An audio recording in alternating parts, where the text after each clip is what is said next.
What's going on, guys? Welcome back.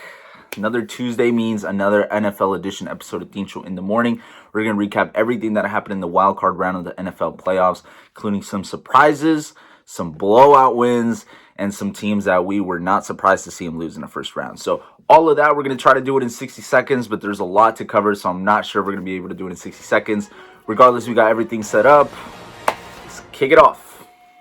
We're going to kick it off with the Bills and the Colts, who kicked off this season's playoffs on Saturday. Phillip Rivers and the Colts made it a 3-point game with the clock ticking down, but the Bills did just enough to hold on for the win. Josh Allen scored by dumping it and running it and getting involved in all three of the Bills' touchdowns. Veteran QB Phillip Rivers has yet to return to a conference title game since 2007. Down go the Steelers! The last remaining unbeaten team this season had a hard reality check following their 48-37 loss to the Browns. The Steelers kicked off the game in the absolutely worst way possible. A bad snap led directly to a Browns touchdown in the first sequence of the game. If that wasn't enough, Big Ben would go on to throw 3 interceptions, 2 of them in the first quarter alone, and the Browns were up big 28-0 after the first quarter. His counterpart Baker Mayfield went on to throw 3 touchdowns, while Kareem Hunt added 2 rushing touchdowns of his own. The last time the Browns won a playoff game, Baker Mayfield wasn't even born. Lamar Jackson gets his first playoff win as the Ravens get past the Titans 20-13. Ravens managed to control Derrick Henry, holding him to just 40 rushing yards. A late interception saw the Ravens sentence the game and move on to the next round. Rams and Seahawks met for the 3rd time this season after splitting both games. The Rams suffocated the Seahawks offense, especially on 3rd down, holding Seattle to just 2 for 14 on 3rd downs.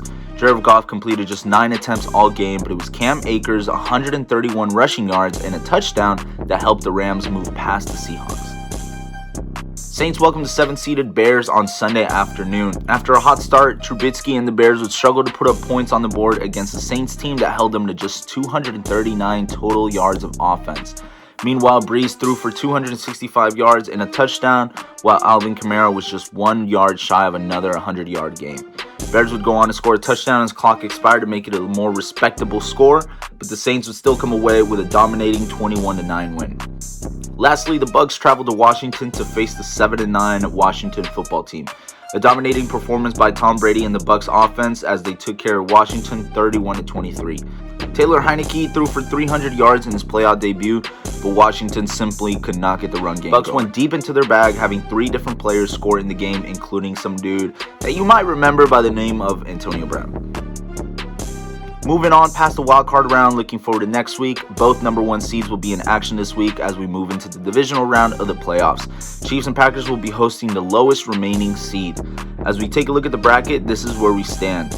Browns will travel to Kansas City to take on the reigning Super Bowl champions, while Josh Allen and the Bills will square off against Lamar Jackson and the Ravens. Over in the NFC, the 6-seeded Rams will travel to Lambeau Field to face the Packers, and the weekend will conclude with another great divisional rivalry between the 2nd-seeded Saints going up against Tom Brady and the Bucs. Alright guys, who was your MVP for this week? Let me know in the comment section below. We're going to be discussing the divisional round on Beers by the Bay podcast coming out later this week, so be on the lookout for that. So guys, if you guys liked the video, make sure you hit that like button, subscribe since you're already here, follow me on all my social media at Tincho Sports, do all that good stuff. So guys, thanks for tuning in.